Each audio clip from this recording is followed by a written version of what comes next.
rolling on Pure West Radio for Monday evening. It's Pure West Sport with Eaton-Evans and Morris Solicitors. And, summer has officially come to an end now that the cricket season is done and dusted in Pembrokeshire. It's the 8th of September. It means it's getting a bit darker at night, and that only means it's time for the Sport Pembrokeshire Awards for 2025 coming up again this year. And they have officially launched today, and we are proud to be supporting the awards right here at Pure West Radio once again. And to tell us all about it from Sport Pembrokeshire, as the awards go into their 19th year as well, recognising some amazing sporting talent from across the county, we have got Matt Freeman with us on the show. Hi Matt, how are you? Very well, thank you, Ben.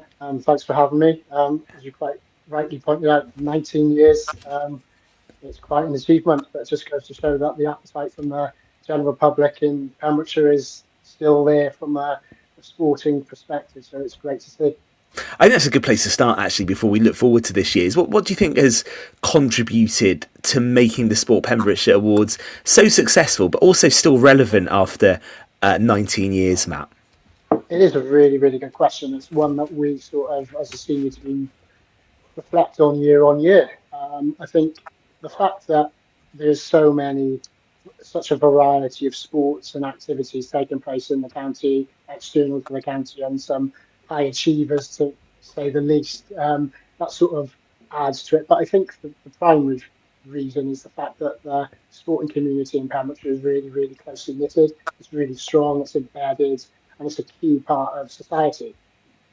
Absolutely right. And just before Gordon and Fraser come in, I think one of the judging points for it is how many nominations you get, and as each year goes on, those nominations continue to increase, don't they? They do indeed, yeah. I think last year was once again a record number of nominations. We had 252, and that was across all 16 categories, of which some are really, really tightly contested. As you can imagine, there's certain categories where you have a large number of entries and some very, very high achievers. I know the sorts of categories such as Unsung Hero, from a community sport perspective, that's always a really difficult one for the panel to aid a shortlist down to the final three, let alone select a winner. And that's just looking at that particular category. So, the appetite is definitely there. It's great that it continues to build year on year, as we are approaching 2 decades imminently in 14 months' time. It's incredible. Right, Fraser? Yeah, my first question, Matt, is, we've opened today. We've got any keynotes? We've got their nominations in already. And also, not yet, no? He's probably not going to tell you, Fraser, is he? No. I'll find out anyway. I've got the judging panel that's going to look at them, so you might as well let me know. But on a more serious note, and Ben's touched on it there, the familiarity of the awards. In a way, what's been great about them, you haven't had to change anything, because you know how it is. Events can get stale sometimes, the same every year, and people sometimes can find it tedious. The same thing. This one hasn't. Like you say, record nominations could continue to come in. Do you think part of that is maybe that people are also, as the years go on, it's a lot more easier to be aware of sport now? It's maybe advertised a lot better. The social and physical benefits are maybe valued a lot more. And of course, we do have, and we always talk about in a negative light, we do have maybe social media now, which allows people more access to sport and achievements than perhaps they did before. Yes, certainly from a social media perspective, that has really helped bring achievements to the forefront of people's thinking, and just making the wider population aware of what people are achieving in the county. I think it's a testament to Sport Pembrokeshire, and also to Pembrokeshire population in itself, that we haven't really had to reinvent the wheel. I think the last time we added a new category, we're probably talking 6-8 years ago, possibly longer. And it may be a little bit of a play on words in the way the category has sort of evolved and developed. Yeah. I do recall going back, I must be 8-10 years ago now, we had the Young Leader Award, and that's sort of developed now moving forward. So, and that's one where that's quite a nice one, from the fact that so many children and young adults are actually doing so much to support the community sporting settings across the county. and they get some really good recognition as a consequence of that. Gordon. Yeah, Matthew, 19 years, I can't believe it's that long, but it's an incredible event, and it's so well organised and run by yourselves. It's not broken, so you don't have to fix anything. All the categories are there. And what amazes me every time, Matthew, when I go there, is the range of talent in different sports, in different age groups, and disability. It covers everything.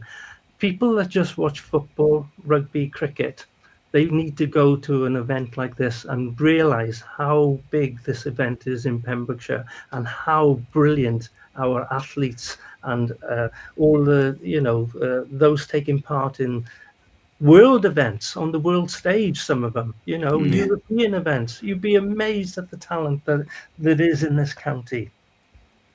Absolutely, Gordon. I think you've summed it up really, really well there. There's such a vast array of opportunities to participate in sport and excel, and people are excelling to such an extent that it is really, really pleasing to see. I think I'm not going to name drop any individuals, but there's been some high achievers this year once again, since end of the last awards into this cycle once again, which obviously if nominations come in from the general public, it's going to make some categories very, very difficult to judge. But that's a really, really good thing that individuals are achieving success. It's sort of, for me, sport gives so much more than just that achievement from an individual perspective. You build so many wider skills that make you transfer across into potential employability, whether that's in the sporting sector or other sort of areas of work or professions that individuals go down. I sort of reflect on my time growing up when I was participating in a multitude of sports in the county, that at the time you don't really appreciate what skills you're learning and developing as a direct consequence, which is a good thing in some respects. But when you come on to later life, you sort of do reflect on that and think, yeah, actually I have learned to be able to be resilient, and to sort of show an element of dedication and so on and so forth. So I think that is really, really important. We're going to tell people how they can nominate in just a second, and maybe just focus on a couple of the categories. But I tell you what, Matt, I'm going to get your own back actually on phrases, because I think we should get some tips from someone, a phrase without giving too much away. As a judge, it must be a tough job.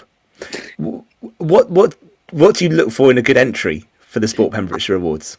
I mean, there's been some arguments over the years, and I haven't won all of them. That does surprise me. It's difficult. Look, I will say it's difficult because in some categories it's very hard to split it, and you've got to pick three. I'm a firm believer, and not everyone on the panel has been. We have had the nonsense of joint awards and a fourth discussed, which as Matthew I've shot down. Others haven't, but it's not something I'm particularly against. I think you should be on there to make tough decisions, but that's where it's difficult, Ben, because there's not a set answer to your question when you say what do you look for, because the range of achievements are different, and you get people who have achieved highly at local level, and maybe some people who are paid professionals who are achieving, and you've got to almost differentiate what you consider the bigger achievement over the year, because technically on paper, of course, everyone who's a professional sportsman has been the best performer in terms of the level they've played at, but in terms of the scale of what they achieved, often it's locally or the amount they've maybe improved that is more important. So look, it is very difficult. I do personally look for a solid nomination. It really does sadden me sometimes, and this is rare, but there can be an athlete who is really good, who has been undersold in a nomination. I don't like that, so I'm sure Matthew would join me in urging anyone who is going to nominate to take your time and be comprehensive, because if you are too blasé about it, don't go overboard. Mind, I've read some essays there in my time. Stick to the word limits, or whatever you say. But no, you look for what's important, Ben, with the exception of a couple of awards, of course, when you're talking about lifetime achievement and unsung hero, because they are obviously awards built up over often 20, 30 years. But you look for achievements within the past year. That's important. What's gone before isn't necessarily important. It's what's happened in the last 12 months. You certainly look for things like dedication and commitment to that as well, alongside it, and the time given in. And you do look at the strength of nomination as well. So there's plenty of things to look at. And look, I won't, on a serious note, of course it's difficult. We have some very tough choices, and some categories have a lot of serious amount of nominations. I think it's a great job to go through this. Gord, have you ever been a judge, or have you always reported on it? I have been on the panel in the early days, yeah. And Fraser summed it up lovely. I mean, it is some cases they're hard to split, but you have to make a decision. There's only 3 awards, and those 3 awards, in my eyes, are all winners in whatever sport they're taking place in anyway. But you do have to stick to those 3. You can't be having joint 4th or whatever. It's 3 awards and that's it.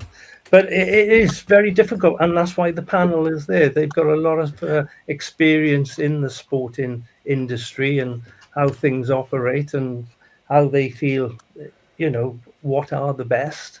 They get to the right people usually. There's not very often that you've said, oh, he definitely should have gone in, or she definitely should have gone in. Whoever gets nominated, they'll be scrutinised by the panel and they will make the right choices. And we'll have a great evening with Matthew at the end of November and celebrate Pembrokeshire sport, because it's a great evening. Matt, it's a bit like Simon Cowell and Louis Walsh, this, isn't it? Listen to these two. I'll let you pick which one's which. Go on, Ray, sorry. I will say to Matt, and I don't have to go into this, I'm sure, I hope he agrees with me anyway, otherwise I might be out of a job this year. But, you do want the award, you want sport for all, you want everyone to feel they can be nominated, right? You want a range of sports as well. It's important to look at that. You can't just look at the same sports every year, and that's also what makes it difficult, because there are certain categories where it's perhaps easier to become a Welsh international than others. So you've got to also judge that as well. But you do, go on track, you do have to make the tough decisions and choose 3, because you need them to be valued as well. You need to know there's a sense of achievement in getting one. If you start creating too many categories or dishing too many out, that devalues it, and I wouldn't want that either.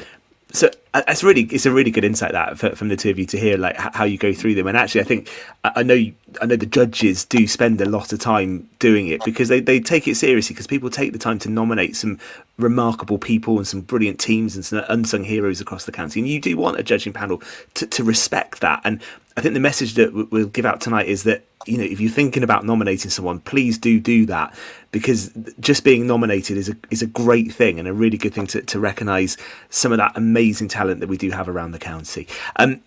Matt, how do people go about it if they would like to put someone forward or put a team forward to be an award winner? Certainly, Ben. So the nomination form has gone live on the Pembrokeshire County Council website today. It's also on the Sport Pembrokeshire social media handles of Facebook, X, I still sometimes call that Twitter, and I still can't get to grips with it. And then on our Instagram page as well. So it is out in the public domain.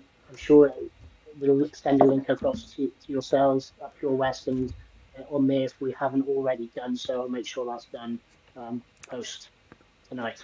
And Matt, I know that there's a range of categories, and listening to Fraser and Gordon there, I always think there is a category that you could fit anyone into. So have a look at that list and don't be put off if you think, I can't quite work out where I'd nominate that person.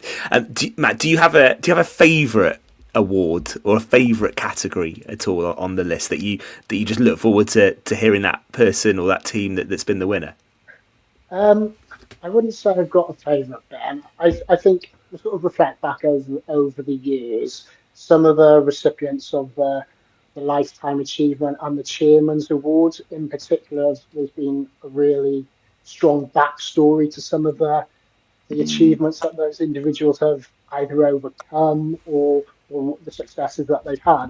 And I think they tend to be really uplifting and sort of galvanise the evenings to a certain extent, make it really memorable for everybody to be there and sort of understand the sheer scale of what some individuals have achieved. The one that really, really springs to mind for me over the past, I think it was probably about 8 years ago, was when Christian Speak won the Chairman's Award in particular, where obviously he'd had a very difficult period of time, but had shown significant adversity come back, and obviously it was fitting that he was the recipient of the Chairman's Award that time. But then over the years we've had some really good Lifetime Achievement Award winners. And last year, obviously, Brian earned Mr. Tennis, getting the recognition that he thoroughly deserved as well. So,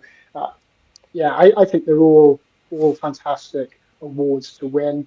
Over the years, you could probably look through and sort of track who's been the under 16 girls recipient, and they've gone on to achieve great things at a female perspective, and then the same up from the boys' perspective, from a under 16 disability category, going on to win the disability senior category as well. And I think it's really, really important that individuals have the opportunity to be nominated first and foremost, but also to achieve successes in their own individual right. And Fraser hit the nail on the head there in the comment earlier that to some it could be achieving success at a local level, at an individual level, or it can be on a national or international scale, as we know that there has been. And I think last year, obviously, having Matt Bushley, our first ever winner of a Paralympic gold, and having him on stage is just fantastic.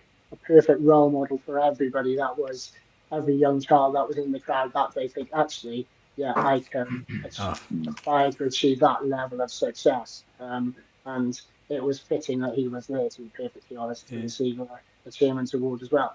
Yeah, incredible. Gord, I like the unsung hero, and you'll know that as well from getting around the grounds that you mentioned just when the football season starts. There's always people behind the scenes at all of our Pembrokeshire clubs who just do their job quietly, but without that person, there are clubs that wouldn't operate, and it's nice that they get recognised as well.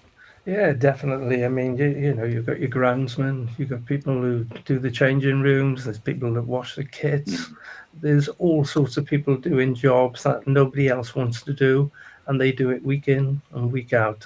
I've got a favourite. I might as well say my favourite award, Matthew, was back in, it is a few years ago, Stephen Barnett, who actually saved a friend of mine's son in rugby training, Andy Grace, and just incredible story. He happened to be a paramedic. He had to do resuscitation there, and amazingly, Owen's still alive today and living a normal life, down to that lad Stephen Barnett. Fair play to him. But great stories, man. Great stories. Yeah, I remember covering it for many years, and my memory is always the fact that I'd be outside doing the interviews when people came off the stage. So it would be really warm in the theatre, but I'd just be backstage doing the interviews shivering because it's always a cold night in November, isn't it? Yeah, so you have everyone else like shivering when you interview all the people when they come off stage. But I really remember 2011 actually, that it was the final one I did before leaving Pembroke at that point, and Ian Walsh won the Lifetime Achievement Award, and it was really good to meet him, and actually tinged with a bit of sadness for me too, because I interviewed Ian, and he waxed lyrical in that interview about the job Gary Speed was doing as head coach of Wales, and he spoke so positively about how he was bringing through youngsters, and it was just so soon after that he did that interview that we lost Gary, and the audio clip that I did with Ian got played across the radio network at that point because he paid tribute to Gary Speed, and obviously, you know, we didn't know what was to come, but it was magnificent meeting Ian Walsh and some of the people that night. And I think the other thing I'd say as well, when you speak to the winners, and you've all kind of touched on it here, it's such a leveler, isn't it? Because everyone's treated exactly the same, whether you've been to a Commonwealth or Olympic Games and that's why you're being recognised, or you're working behind the scenes at a club. Everyone is treated the same, and the recognition they get that moment on the stage, even through a nomination, it's rewarded at the Sport Pembrokeshire Awards. And I think that's one of the reasons this event has stayed relevant, and will continue to do so as you head to your 19th year. So, Matt, it's an absolute pleasure to have you on the show. We should just say as well, along with Pure West Radio, you're well supported by Valero again and Folly Farm as well, who provide that brilliant venue. Indeed, yes, yeah. And without the primary sponsors, the event wouldn't take place, and then also all the category sponsors as well. So a massive thank you to everybody involved from that perspective. Excellent stuff. Well, get those nominations in. They are officially open as of today. Have a look on the Pembrokeshire County Council website, as Matt said. We'll put it across all of our social media as well, so you can get those nominations in. Give Fraser and that judging panel a tough day when they come to going through them. Give them plenty to look forward to. I mean, that is one thing I do have to say, Ben. one thing that has changed over the years is the setting for the judging panel. When I first started, mate, it was coffee and buffet laid on. Last year we were shoved up to a room and had a golf club. So with Mark Edwards having been on last week, I think we a forbidden florist. I'm thinking this year, get us making tough decisions in a bit of comfort. If that's all right. Yeah, and there you go, Matt. And now we see what the toughest part of organising the Sport Pembrokeshire Awards is: looking after the judges. Waldo Lounge's lice, I'll take that. We've just seen slip it into how challenging it can be at times. All these divas you have to look after behind the scenes. Listen, Matt, from us all at Pure West Radio, we're delighted to be involved. Good luck with the 2025 edition. We look forward to seeing who gets nominated and being at the event at the end of November as well. So all the best with it this year. Lovely. Thank you all very much. Excellent stuff. Listen, we're going to take a minute and we'll come back for the final part of tonight's Pure West Sport next. Pure West Sport